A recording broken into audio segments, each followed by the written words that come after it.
Good morning, class. Welcome to Homeroom with Unc and Market Monk.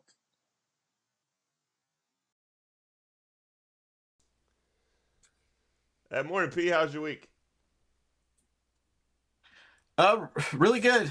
Just had a pretty massive trade on deck that panned out, and it got a little. I don't know if you ever have had that happen, but I mean, the Nope. trade got a little bigger than I had maybe wanted it to be, but I still felt I felt pretty good about it.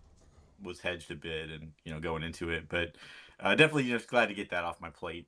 As far as like you get the big pop on ER. Yeah. Yeah. 120, 125 was kind of my target. It hits that several times, so called it good there. And yeah, LLY, a lot of that. Um, a lot of smalls still here and there as they pop off. Getting out of those. Got back in open, did well there. Yeah, nice. Yeah, I started the week kind of expecting to be light. I always do that when I come back, and got into open early and donut late, and both those trades kind of made me just talking to other people and not necessarily their troubles, but their things they're working on, and it usually comes down to sizing and um, you just kind of mentioned sizing too, so. But on this other end of it, the smaller sizing, I mean, like a donut, man, you only got 100 shares. Just say thank you. It's just it is what it is, and if you always look like a trade has to make $1,000, which that was kind of my mo when I started was find a stock that moves a buck and make $1,000, and it just doesn't work that way all the time. It just does not work that way all the time, and on the other end of it, though, good rotation, just right into to what you were talking about on yeah, I've been oversized on both ends of it. I mean, we all remember Clove. I just told that story again. That's still fresh Yeah. in my mind. I doubled down on that and had entirely too much in there. I mean, when you lose $7,000, you obviously had too much money in the damn trade. Um, but now, I mean, through the years, P, I kind of not necessarily up the sizing or get oversizing, but the point is to hang out at a level for some time, make sure the flow stays in, and get a pretty good sizing so you can sell at let's say well, a small cap's a little different, but 20 to 25% you can sell some at 50 and still have a good position if we're going to continue to go. And so yeah, I totally get that feeling, and there's I think that's probably the best skill to have is knowing what affects you in sizing as opposed to like knowing anything TA or flow related, because it's gonna force you to make decisions, um, and sometimes those aren't the most smart ones where if especially from a swing trader standpoint, if you have time, if you're swinging over time and you're constantly micromanaging something, that ain't gonna help you, and that's usually gonna come because you had 20,000 in something and not just 2,000 in something. Yeah, no, absolutely. And so yeah, I felt good about the level, the flow, all of it. The only thing that was in the back of my mind was the sector that this is shoes going into earnings. That and with the whole tariffs and all that, like deck can drop 20% on earnings. It does that. So I was kind of mindful of that. And the hedge would it's you don't get getting if you could get perfectly hedged, I mean, people would do it. You can't really do that. You can cover yourself, but it's hard to like come out on top when it goes down 30% and you have a bunch of shares. Like, to get enough puts to do that, you're gonna blow a bunch of money on puts. And yeah, so anyway, so that just was kind of in the back of my mind, but that worked out. And glad to be on to the next one. Yeah, I mean, um I like, to be honest with you, I like when they're a little bit shittier like that. Like Tesla's harder because the yeah. story never ends. Where the shoot, I mean, like for Crocs for me, that's a perfect one that you just start taking money. That 15%, 25, 30%, and then you hold it if the flow's there. If not, you just rinse it and take the win. And again, that emotions and a mental part right there. Some people are different. Some people can trade stuff blindly and not think we're going to the moon. And some people, they get caught up in the story. And I mean, Twitter's full of that. Oh yeah, yeah. And like also the people who they don't chase, they are looking to get a stock that took a big drop. Um, but they have no real, they just pile into to everything that collapses, right? So Sure. a stock drops 60% and they're like, oh shit, let's go. And instead of just waiting for a new setup to materialize, and Wolf, I think, was like that. So, Sure. Wolf had several huge drops and kept going. I mean, and there's a lot of people in that thing at $7, $10, whatever. Whereas where it kind of truly bottomed out, I mean, we've had a lot of people diving back into it. They kind of jokingly call themselves degenerates for getting into it. Maybe a little of that, but there's also some safety to me in how they're trading that, and they kind of know what they're in, get the sizing right, and you do get a very strong range on something like that, and especially with the way some of these small caps have been going. Yeah. That's that's something I see as well. But yeah, mindlessly piling into everything that plummets is not really a good way to go. That's we talk about mid candle recovery. We don't say that about every stock, but I'll say it about Texas Instruments or you know ones that all of a sudden, like, we have some history, we have a level, or maybe as much as they've run, we're only halfway to a level, but it still can set up around there, and you can you can get something out of it. So we've just been at this so long, been through so many earning cycles that as this one comes around, I'm seeing a lot of exactly what I want to see, which is the stocks that drop 10 to 15% over a couple days and then set back up, and here we go again. And might talk about some of those this week, probably definitely will in the next couple weeks. So um, market just kind of continues along that pattern. It's getting a little easier to recognize the more I do this. Oh, 100%. That's the beauty of it if you make it.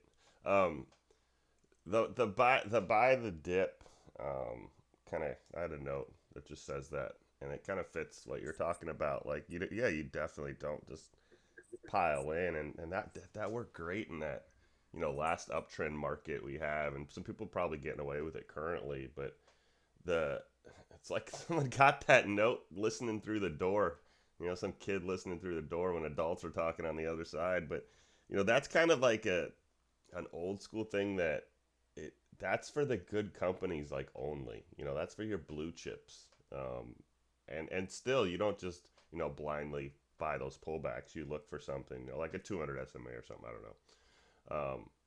To buy those, and that those opportunities aren't a style. Those are opportunities that just kind of come up once every 5 years or so if you're lucky. And we've been lucky the last few years with that. But yeah, you can't apply that to a Wolf's a great example because it's current. But to a lot of to I mean, I could just go with better companies, even like a Rivian or a Lucid. You can look at that sector. And Yeah.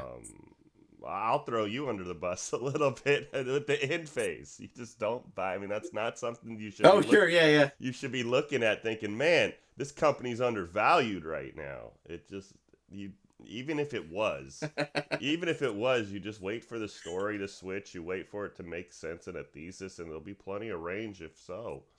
Um, but yeah, Yeah. that Yeah. I'm with you on that blindlessly. But that was just a note that I had, like because of where we, when I was, these are vacation notes, but when where we were, and just like April, and I had all my older friends. I golfed with a lot of old guys, and they were just panicking.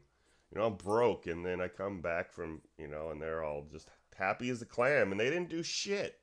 Like they didn't put a stop loss in.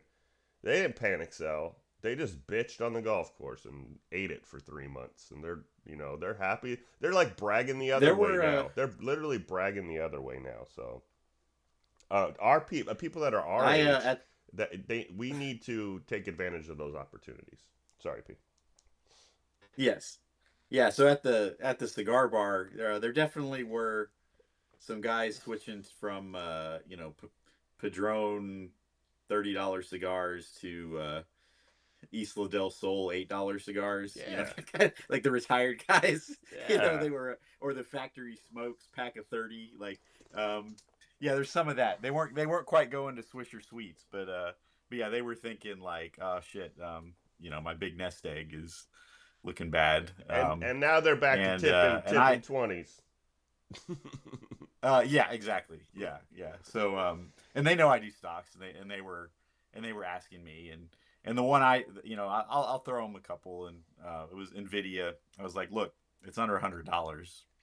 You think that's gonna last? I mean, what's more likely? It's gonna fall to 50, or we go test 200. The And it was just that was one of the comments I made, and then all of a sudden here we are. So the old guys that I so they mess throw with, they throw a Cohiba my way once in a while. they don't know how to move. Like whatever they bought when they bought it, they're up and they don't want to sell because they're scared of taxes, Yeah. and they don't have any more input to the system to buy anything. Like Mhm. and like Yeah. I've ran into that so many times where someone tell me, I got X, Y, I got some money to play with, because usually that's how I stop the conversation. I just bring up PDT to anybody. You got 25 racks in your bank account somewhere, bud? And they're like, nope. And I'm like, well, can't play how I play. Sorry, gotta go. And that usually kills the conversation for most people. But the older guys are like, oh, I got whatever in the bank, but they can't move that money. They don't have any active funds, and they don't want to sell because they don't want to be taxed. And I run into that over and over again. Occasionally, you got a guy that does trade, but he's already trading, and you think some of these Twitter people are stubborn in their ways. Find a guy that's made it through life, is like 65 years old, and thinks he knows what he's doing. Like, you're not fucking breaking that egg. So, Yeah, I was just talking to a guy that, and then I'll get to some boring stuff. But yeah, he was like the sky is falling on um, LLY, and I was just I pull out kind of my levels on it and just talk to him about it. And then it turns out he bought it for $30. He had like 80 grand worth of LLY that he bought years ago for that. And I'm like, yeah, I yeah. think you're all right. Yeah, and Yeah, yeah, they're not gonna get rid of it. It's just hard for them to sell. yeah, It's usually yeah, Microsoft with on my. It's like 90% of the time they're got yeah. this Microsoft position that their Right, cost right. averages $1.50 now, and but yeah. Yeah, yeah, I got one topic and a couple notes. If we could get to that before the boring stuff. yeah. Sure. Some again some vacation thoughts. But man, if I told you, it's metaphorically, and you just got to be the guinea pig. But if I told you, take 10K and make it 100K in 5 years, you'd be like, okay, am I wrong on that? Just sign you up, right? Just would Yeah, yeah, sure. I mean, that's a no brainer. Is that a no Yeah. brainer? I mean, it's not really a thought. Give me 10, I'm gonna give you 100 back. 5 years. If Right, well, right. if you're at 4K, like, and you get to follow it, right? You get to watch it. If you're at 4K in 6 months, are you just walking away? Like, are you walking away from that deal?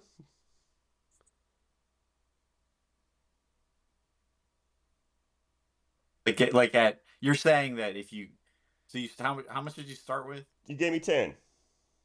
Told you I'm gonna give you 100 in 5 years, and you're at like 4K. Okay. And the 6 months in, you look at the balance or the setup or the way I tell you to track it, and it's at 4K. Are you calling me bitching, complaining?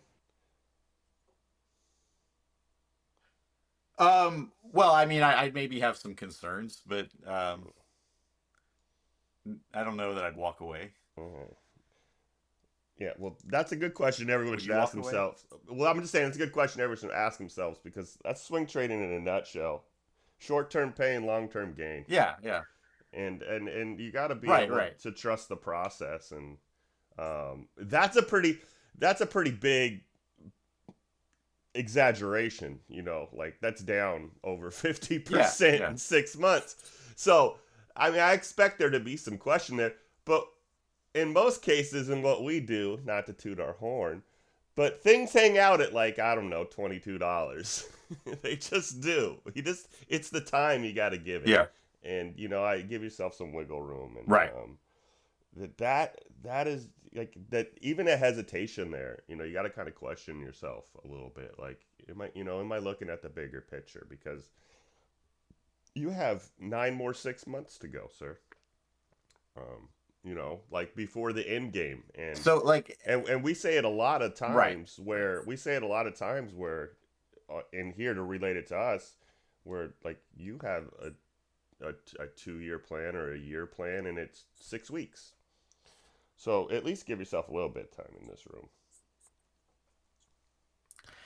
So I'll get I have students a lot of times that kind of the overachievers, and they think about the worst case scenario for whatever their grade is going to be, and they get real, because the final exams worth quite a few points, and they'll just talk to me, and they're just like, gosh, if I fail this test, I'm not gonna get an A in here, and whatever. And so I just kind of open what they've done thus far, and I'm like, look, you're right mathematically. It's highly unlikely you're gonna fail this test. I know what's on the test. I know what you've done thus far. Um, if I'm not worried about it, you shouldn't be worried about it. And and then they take the test, and rarely would anyone just bomb a test that I give at that point, if they've done the whole course. So it's kind of like with when I get the messages in here about a stock dip, dropping, and the one I've talked about on a DCA kind of plan, and everything. And it's just like, yeah, it dropped there. It's done that before. The flow is doing this, and in response to it, I'm not really worried about it. Now, I wouldn't with money tell people like, if I'm not worried, you shouldn't be worried. Yeah, But agreed. we've just been through this process so many times that you know I've seen it so many times on the other end of it, when the stock finally does pop off, someone's like, "Ah, shit, damn, that one really took off. Wow," and I've just been sitting in it the whole time, park and wait, uh, over and over again. And I didn't always used to trade like that, but You're that was welcome. my kind of use the work thing, that I'm gonna stick around, especially on these ones that are part of a big story, and I'm in it for the big picture trade. So I'm not in it for nickels and dimes. A lot of them can be traded like that, but yeah, I mean, you wait, you keep buying, you let it pan out. Elf was exactly like that for me. I bought some pain on Elf twice now, and both times, I mean, the first time hit like 300%, over 100% the second time. So yeah, I mean, I definitely have some experience with that, and it's how you want to have longevity here. And you also, if you want to feel good about what you're doing, I think you Yeah. have to go 80/20 shares and options. I mean, I was adamant about that over 2 years ago now, and it's worked out for me. So yeah. Yeah, no, it's good to hear you say those things, and the people that are just following along or new, that weren't in the first room we are in. Like, I I I went through the 2020 2021, day trade everything market, and played that, and called some shots in another room even, and it just to not waste 5 minutes.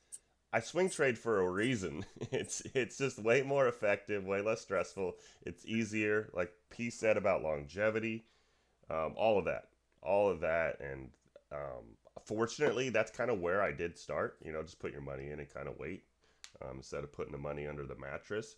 So, I wasn't. It wasn't foreign to me, but it's tried and tested that that's just how you make it. And um, I don't want to get too much into the it takes money to make money. But I mean, that's the point of the whole damn thing we do, right? Like, so you do need to eventually not be, you know, day trading whatever you were going to take to the casino, you take to the stock market. You can't be living that life, if you're going to make this long term. And no, it's just nice to see It's nice to see what vegan dropped. It's nice to come back, talk to secondary with him, and then you too. I think you dropped me a message on like, uh, I mean, I don't know how much you want to dive into it, but you keep having quarterly big wins, so it's just nice to see that. And I know those aren't from day trades, so Oh no, I mean it too with the start over every day. If I were to identify what's the number one problem with people trying to trade, it is 100% that.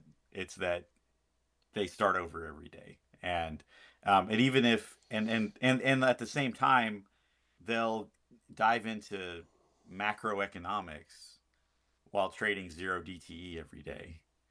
Um, those two things don't go together. And you can pull up the economic calendar. I think today is going to be some big range on SPY or whatever, and m- many times if the days where SPY moves close to 1%, 2/3 of that move was pre-market, and then you're just testing and retracing and scalping and whatever. And you can't size up with that. Yeah, no. you can buy three $30 contracts and just pound your chest about going 100%. You can't buy 500 of those. Like so, that's it's all just for show. It's all a narrative and story, whatever. But You ain't ever yeah, really you gonna you get have that to. big win either, P. Like those big wins you're getting Yeah, now, you're not right, you're never gonna get those. Your big win is that 300-400%, right, which translates to $300 or whatever the case may be. right, right.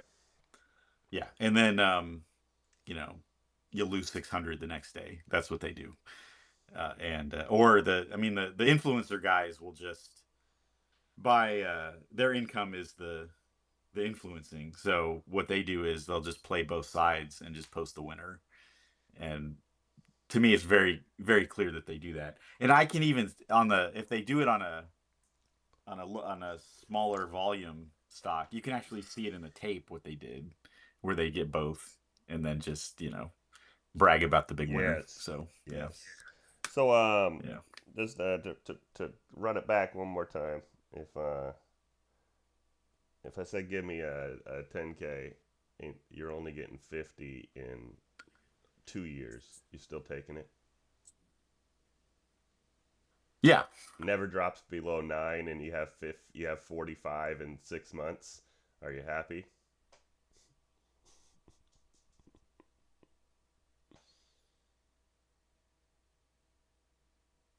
Sure. Yeah. Welcome to our Discord. Yeah, right. Yeah, and if I will say too, if you are doing it from a smaller account, and you have to at first focus on percentages, not money, not dollar Dollars, amounts. yeah. Um, I I mean, told yeah, it's I had a conversation with somebody. just how it I is. won't say no names, but definitely in the group. Um, and I told him basically, when you get to the point when you have a little bit of money that was made from here, just trade that and just take the base hits over and over again. Like, don't even worry about anything but the percent. Just Yeah, repeat the percentage process, and then you'll eventually identify the ones to not necessarily always cut half, but to trade it, where you do take some off the table, put a stop loss back closer to entry that's probably never coming back, and you just ride it out. And that's the best way. You don't start off with home run hitting, but um, yeah, that's a long conversation. But yeah, start just small accounts. I hate to say it, but smaller accounts, smaller percent. And the real reason is the sizing because if you can only have 100 shares and you cut, you're gonna run out of shares. Well, if you have 1,000 shares, keeping 100 or 200 is a little different story um, than keeping 10, 5, especially if it's a $5 stock. Um, one more thing, just because I got to get it on tape, Pete. BNPL, no clue. You said, huh? No clue. It's not. It's no, not. It's yeah, not I don't know. not a ticker. Not a ticker. Buy now, pay later. I know you know about it. Oh, okay, yeah, yeah, Yeah, right. it's gonna be It's too much money in that happening by the wrong people. That's gonna be a problem. It's gonna be an issue if Congress steps in and does any kind of regulating. I just want to get it on the table that a lot of little not little companies, but a lot of companies that we follow have a little piece of that system. So I didn't know Square was in it, but they are Most of the most of our fintech basket is involved in that, in some um, way. Yeah, for sure. And it's it's overdone. I mean, the memes are about people financing burritos and stuff, but yeah, yeah. it yeah, those buttons uh, are are everywhere.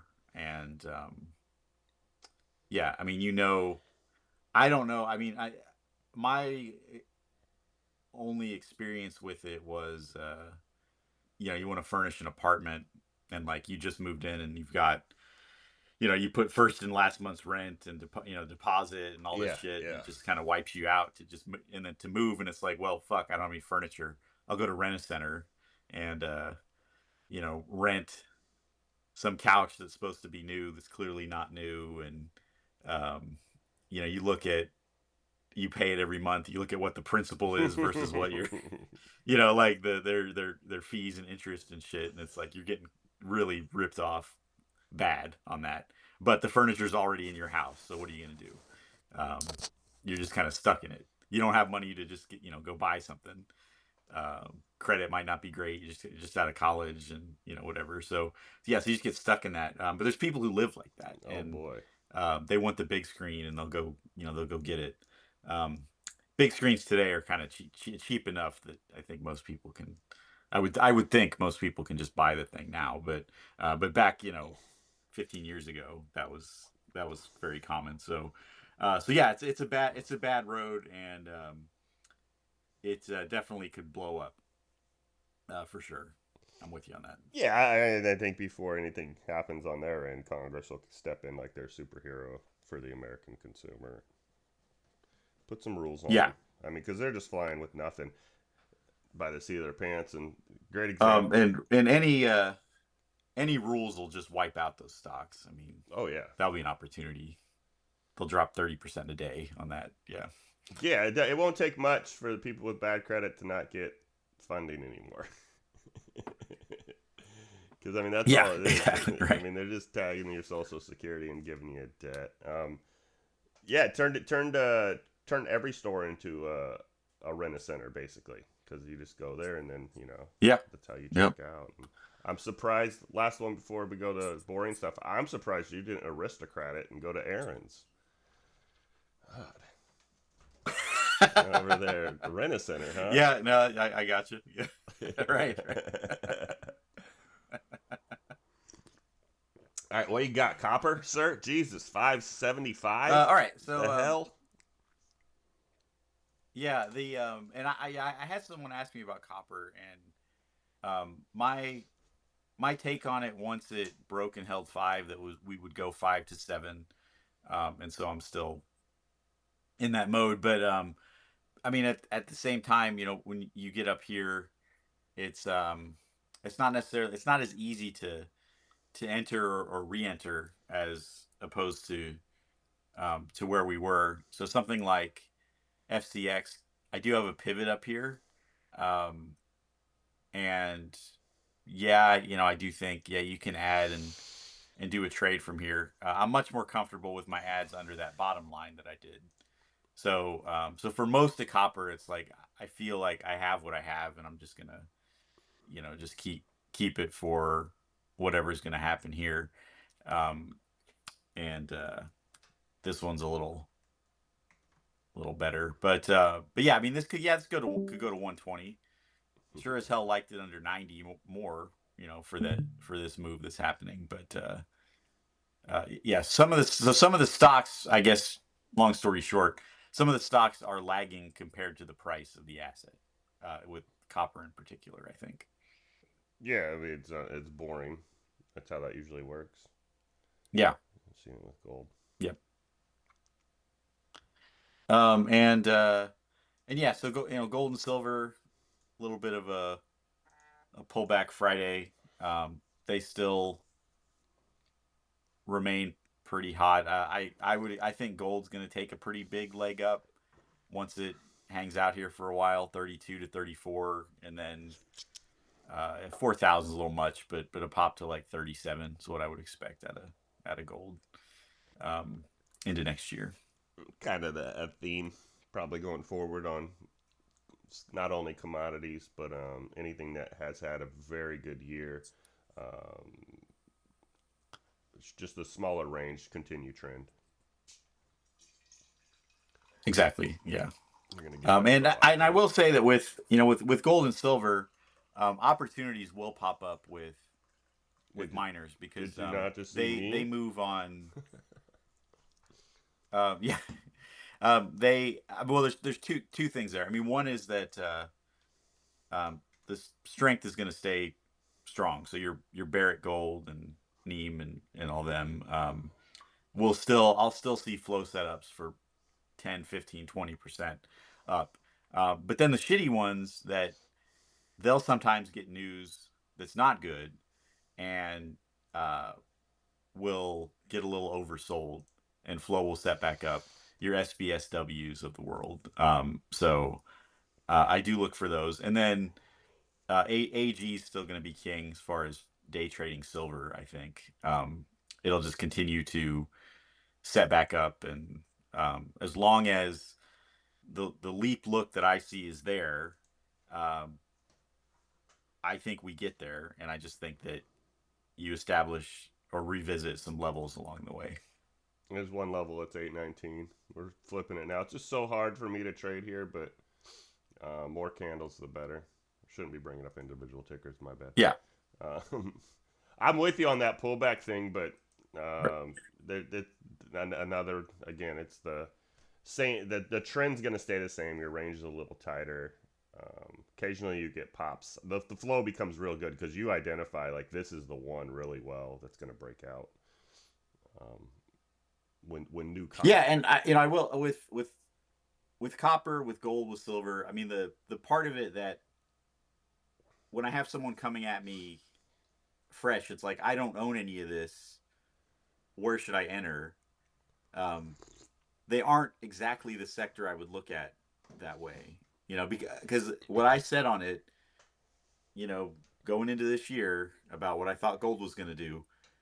My thing was I'm going to have a core position in this stuff, and I'm going to sell some on the way up, but I'm going to keep some and write it out. The big picture trade. So if you didn't hold on to some shares of some of this stuff, we're not looking at the sector in the same way. We're not in the same kind of trade. I'm happy to look at it fresh for you, but um, and this happens a lot when I get asked about flow. It's like we're outside of my process when you throw when they throw something at me. You and me, it's a little different. Obviously, you're throwing things at me that I might not expect, but I already know there's a context there, and I know why you're asking me about it. I don't know why people are asking me about it if when they just throw a ticker at me um, during the week. I will say that the comment that hey, I'm already in this. Can you check on these? That's fine. That I get.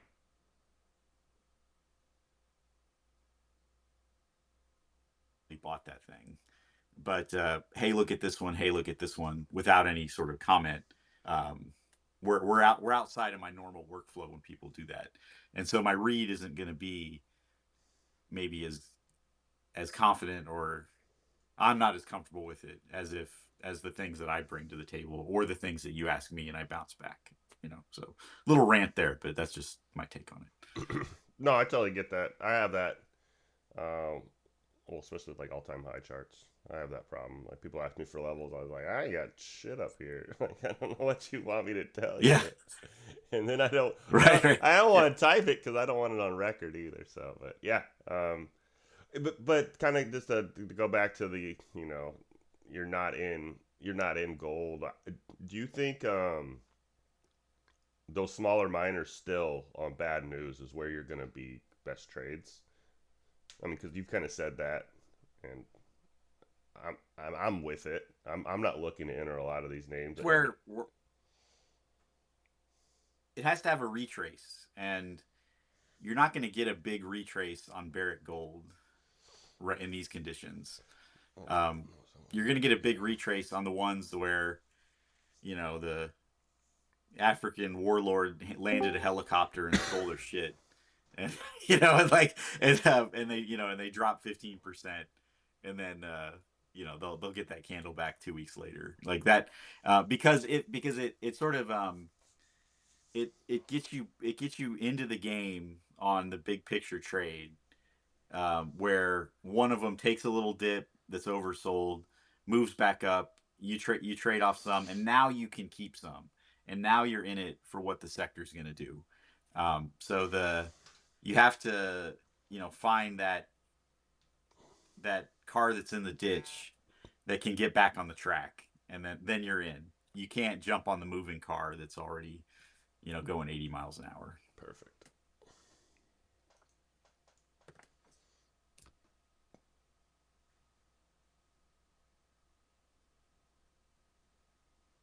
I know you got more over there. Did I lose you? No, you're good. Am I not talking? You not hearing me? I'm good. Am I still in? Yeah, yeah, you're still good. I don't know why that's not moving. Hold up. Yeah, yeah, you're good.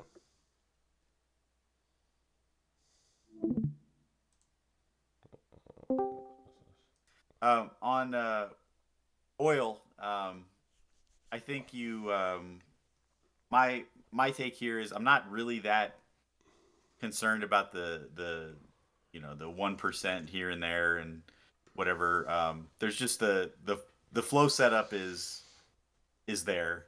I don't think oil needs to go to the moon or anything, for the stocks to move. So as long as the flow setup is intact, I'm good to be in those and then add to a few of those. And I think that sector uh, will get its day as things shake out. Yeah, I mean, oil's a good example. You're not going to get, especially in the names. You're usually not going to get, if you got 20% an oil name, you're doing fucking really good. Um, Yeah.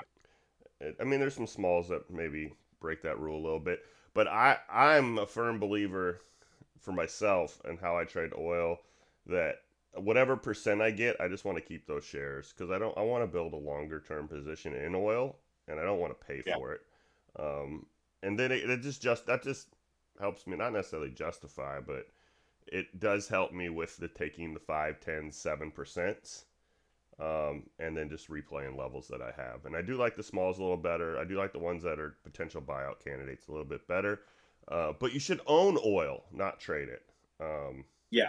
Yeah. and that's how I do it is by, you know, taking a few. If you buy 100 shares or something, and you make 10%, you keep 10 or 15, and then on to the next one. Just keep your cost basis right down. And leave it alone. Yep. Absolutely. And then uranium had the big spike to 78, little dip here. Yeah, this kind of thing's gonna continue, but I do think this gets back up to 85 to 90 during this whole cycle. So there's still some opportunities there. I think the some of the bigger names on our list, you know, you wouldn't really want to enter up here, but there's still going to be some pretty heavy range in the hype names and modular reactors and stuff like that. So still a sector I'm very interested in. Yeah, for me, it's a sector that I did get really. I mean, we're talking really good coverage, and not only in like our names, but in adjacent names. Mm-hmm. Um, and yeah, it did really. I mean, that the used trade was just amazing all around for me. Uroy quietly really good as well. Um, even your little DNN, I got a piece of. So Yeah, yeah. I mean, it was a great sector. You should be on the second trade here. Knight's Mm. still young with news in a lot of the names. Yeah. To kind of bump off our conversation earlier, if you buy the dip stuff, that's where I'd be looking. Those are the names I'd Yes. be looking in, not in. If you want a reason to buy a dip, I think you're in a pretty good uptrend with a lot left on the table. So we Yeah. were early.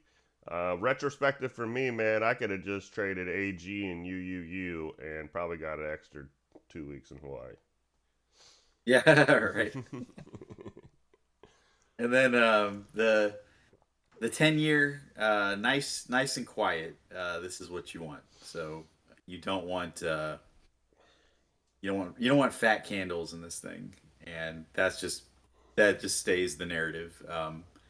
That as long as it's under 4.5, if it slowly kind of bleeds out to under 4.2, Two, yeah. uh, Spy could really do something as far as the next leg up goes.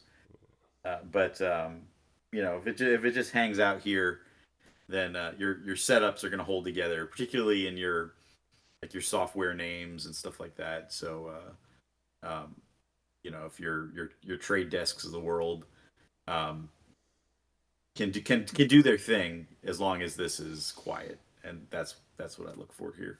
Yeah, that 4.2415 level we talked about last voice, that would be the perfect little slow trickle. Sign me up. Yeah. Yep. And real quick, lithium still in the ditch. Still opportunity here. I mentioned I was like, this is a 5-year trade for me on one of those names. So I'm still there. It's gonna have its day. Um, I mean, where should lithium be trading? I don't know, but I would say $12 to $15 is kind of what equilibrium on it. So yeah, we're way underwater, but it's still extremely important, and it's the part of the energy trade that no one really thinks about. But you generate all this power, you got to store it. So uh, lithium's where it's at there. I gotta. I might have to rant here just a tad bit, P. Um, Yeah, Apologize in advance to you, but man, I come in here every week, talk to P, and I know some people out there in fucking Debbie Downer land are like, well, yeah, you guys hit Redfin and yeah, the Qs and yeah, gold and yeah, SOC and yeah, SMCI. Yeah, of course, we look back. Well, what's next? Well, if you go look at the very few fucking notes I dropped, it said it said something about this second. This ain't even the play Professor's talking about. I know the one he talking about. And if you don't know the play he talking about, you fucking lacking. I'm just gonna say that. But fucking, I dropped this like, hey, it's gonna be a bumpy ride to $8. Just hop in and hold on. And it ain't even a bumpy ride. And someone gonna ask me about it when it's $8. Quit being yeah, retrospectively an asshole. I don't know how else to say it. Just get in early with me, because some of these trades are too goddamn easy. And this one right here, I'm licking my goddamn chops on because I didn't nail the bottom, but I'm down there on some of them candles. I'm down real yeah, low, but volume P levels down here. I'll tell you that. And if you do the quick math on that, we getting close to that 50% mark. Um, I got an alert set to let you know about it. Sorry. yeah. No, absolutely. And I'm a big believer in this concept of market maker neutral, right? And Oh yeah. um, since I've looked at flow setups in that way, Market I've done monk, very well. market monk neutral. There you go. I've done very well, like where the getting to that neutral spot, that in and of itself Great fucking is a trade. great trade. But once you get there, that's where they set up to move up, and you're Or already or in it. or they will double down and hold it Yeah. underwater. They'll try to hold it underwater. That's the other option. That's why you're so important to me. Oh yeah, right. A No, hundred percent. absolutely. And so basically, like, you've already made a good trade to get to neutral, and then you can just make a decision on, what do I want to do with this? And that's where in the big picture trades, I'll I'll hang out. I feel like I can hang out and not worry about it because what I have is free at this point, and Mm-hmm. it's I can let the story pan out. Quantum computing was like that. IonQ and all those, Rigetti and whatever. But yeah, that's definitely a big part of what I do. And the idea, if you want to be early, um, it's not going to feel like it's a great sector or setup if you're kind of just coming at it fresh and just looking at the chart and looking at some candles. It's like, this looks horrible. Um, but I will say that a lot of things that look horrible to people look great to us for for different reasons. Like we come at it from a different angle, but for me it's flow, and then it's TA. I can definitely see the TA a little better now, um, but yeah, I mean you're gonna buy some red days if you want to be early. That's how it works. I mean, if you buy it when it's just flying up, you're chasing it, and that's a different thing than what we do. So I can yeah, only say two things on that, and we'll hop to the next one, Pete. And I'll say the thing I always say to start: your best entry will be a red candle, and yeah, if that doesn't get through your thick head, I'll you a little bit. right, Take a look at your wife's yearbook picture. Shit turned out all right. right, All right, right. let's go. All right. So then Spy. I'll just go ahead and get this. Well, actually, wait, real quick. Bitcoin. Whoa, yeah, whoa. Calm down there, DGen. All right. So yeah, Bitcoin. If it hangs out up here, it is probably going to go to that 132 spot I have in mind. If Yeah, I mean if it's 110, 112 holds, then you're probably in pretty good shape. The what's happening in the some of the bigger names, the coins and MSTRs and things, they're just kind of letting some air out of the tires a bit, and it's sort of bleeding out some. And I have some pivots and levels in mind, so those will show up in my notes quite a bit. There are going to be some pretty big opportunities in some minors, so so I would look to that. I'm pretty well convinced that Bitcoin is going to end up in the $250,000 area, but it's not a straight shot to that. So it's just about reading some of these pullbacks to me. I tell you what, I would definitely take a nap, practice my chipping, go snorkeling, or any of that before I was looking at Bitcoin. So I am flying blind. I got nothing new to add to it. Yeah, yeah. So whatever P says, I'll get back. I mean, it's a secondary thing for me in general, but it definitely it got left at home. Um, yeah, nothing new to add. P. I'd be talking out my ass. It's I did yeah, notice no. I did notice Oh, go ahead. Mara MSTR. They're buying coins still. Yep. Through my notes, I did notice MSTR hit real close to the Professor Purple line, which is 466. So just some relief off of that, or some consolidation off of that in general with ER, and then ER incoming. Real interested in your. Um, I'll be following your notes this week, even though I don't really trade it much. I will follow your notes this week on MSTR. Yeah, and it's definitely it's trickier up here, but if you bought coin when we talked about it, Which time? you're, you're hanging. Yeah, right, exactly. Yeah, 120 or 220. Like, Oh, I mean, you're not the 76.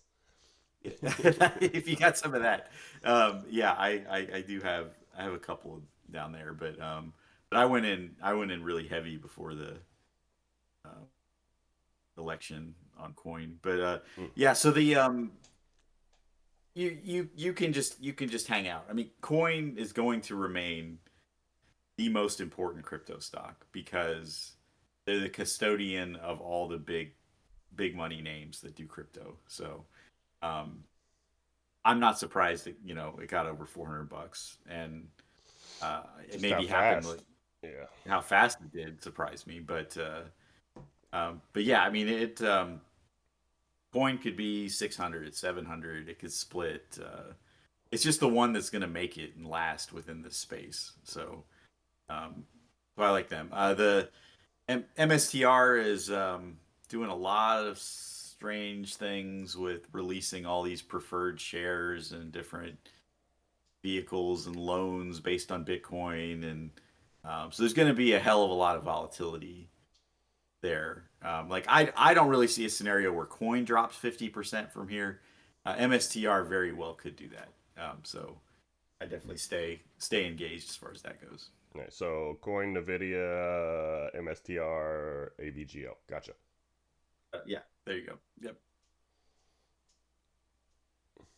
All right, so want to talk some spy? Where's your 620s at? Sorry, Pete. Yeah. It fucking went us. um, You got high. yeah. Tell me you got something like 5% north for me. Finally, it's not looking like it either on this fucking screen. Nope. Nope. Jesus, They what's still don't wrong? do that. What's wrong with these guys? They do it through futures rather than It's they can hide their moves in futures it's more. almost like we're in a situation too where they were just well positioned that they're fine with it going up. You know what I mean? Like they don't Yeah. have to hedge the Yeah. top end for whatever reason. Like Mhm. they want, like the market makers want a bullish market, and they don't need to have a top. I don't know how else to explain it because we haven't really seen this before. We Yeah. always No. have that. So this read on the right side here, the highest OI contracts.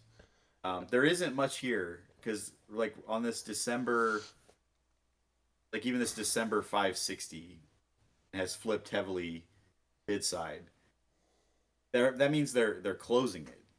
Yeah, So yeah. they're not selling to open. They're just it was their hedge, and they're gonna bail on it. And so they when I look at this screen, they haven't set up anything new that I can really talk about. They didn't need the hedge they set up, and so now I have to wait and see what they do. Um, because a contract at September 530, that shit just ain't gonna happen. So uh, where's the 580 setting up at? That's kind of what I need to see. So until that happens, I don't really have much to add on Spy other than you know be careful with it. If you're zero DTing it, I don't really have any advice for you.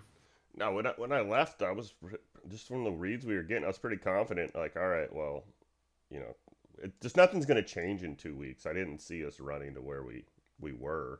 You know, I really did think, you know, we'll have this 620 talk when I get back, 100%. Yeah, yeah, But I didn't think we would be where we are. And to me, for it to change, I thought, you know, I was pretty confident for it to change. Something's pretty major is going to happen, and that would be self-explanatory why the trend changed.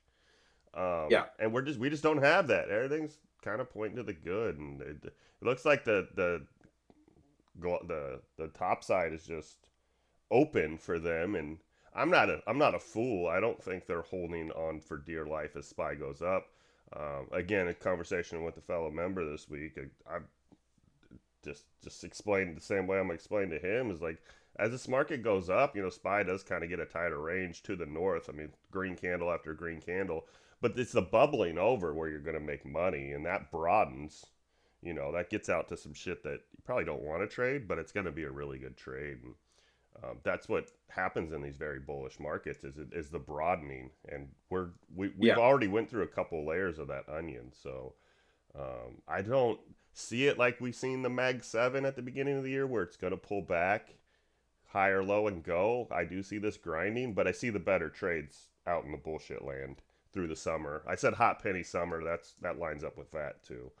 Um, Spy grinding to that 660 target. I mean, that was kind of everyone's bullish thesis when in November. So still yeah. inside that overall plan.